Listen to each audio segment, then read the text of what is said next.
always great to welcome Blake Toppmeyer to the program from USA Today. Blake, of course, has been with us many times when he covered the University of Tennessee. A lot to talk about. Blake, thanks for being here. Good to have you back. Yeah, absolutely. Thanks for having me on, Paul. I want to talk about a couple of things. You did a piece recently in relation to quarterbacks, and I want to kind of get a deeper dive because there are a lot of places that we know who the quarterback is going to be, and many we don't. Let's start with Texas A&M. This is supposed to be a playoff potential team, and can you enlighten us on what is happening out there? We've heard so much about Haynes King, and is he going to win this job? I still think Haynes King is a favorite to win the job, but Jimbo Fisher, of course, is trying to prolong the competition. He says Zach Calzada is a contender for the job. He's not ready to concede that competition yet. Of course, I mean, Haynes King, he's the former highly touted recruit, the dual threat quarterback, one of the top ranked dual threat quarterbacks in that 2020 recruiting class. Didn't play a ton last year as he was behind Kellen Mond, and Calzada has an additional year in the program, but let's face it, he's been a 2-year backup. I think Haynes King is the favorite. I think Jimbo Fisher would have you believe that this is a pretty close competition, and maybe it truly is, but I think it's going to be Haynes King and A&M. Next question, your former beat in Knoxville. Finding a quarterback has not been easy lately.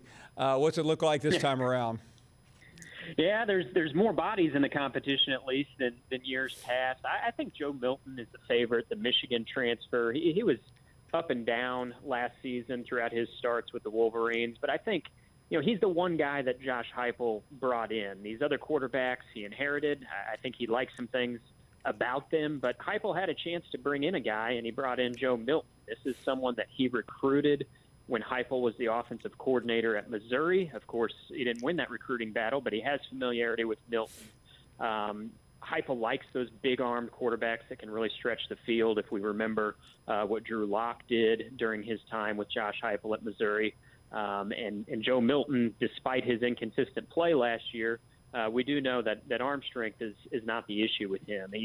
He dealt with a thumb injury last season, so we'll see if now that he's healthy whether that makes a big difference for him. But I expect him to be the favorite for that job.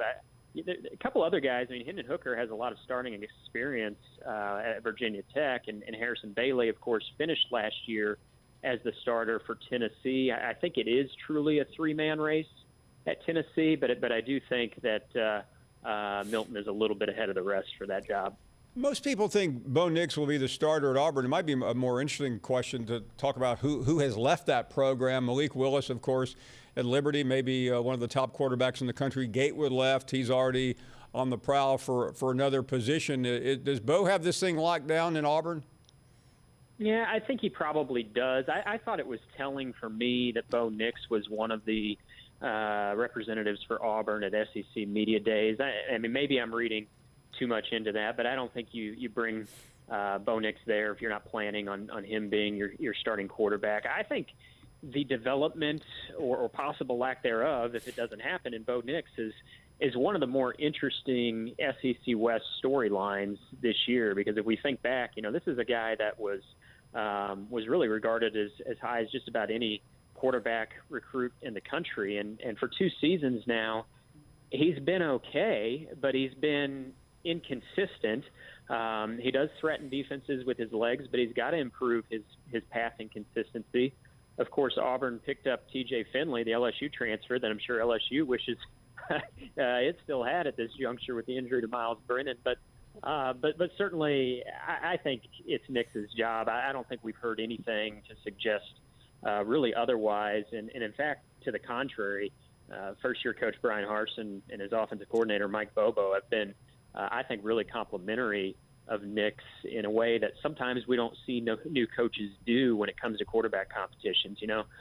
Sometimes coaches try to say as little as possible when it comes to quarterbacks, but I don't think they've really tried to hedge their bets. I think all signs are that it'll be Bo Nix. The question is it a better Bo Nix than we saw the past 2 seasons?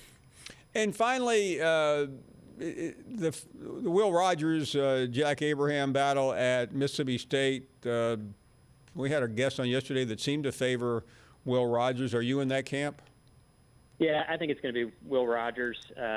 Again, a guy that got starting experience last year. I'm curious to see what his development looks like, because when we saw him in the spring game, Jack Abraham, I thought, actually looked a little better in the spring game. Now, of course, we all know not to put too much stock in what we see in one spring scrimmage, and I think Will Rogers has been the guy at the head of that competition consistently, not only throughout the spring but here in the preseason. Jack Abraham has actually been limited in practice so far, dealing with undisclosed injury there for Mississippi State. So I think that puts Will Rogers really even further ahead of the pack, and so yeah, I think it'll be him. And really, at this point, if we had to look top to bottom of the SEC in terms of most competitive quarterback competitions, I think it would be the two that you led off with there in Texas A&M and Tennessee. I think we're seeing a few of the other ones that held some intrigue maybe a couple weeks ago, including LSU before the injury to Miles Brennan. I think we're starting to see the list get whittled down a little bit. Thank you for watching ESPN on YouTube. For live streaming sports and premium content, subscribe to ESPN+.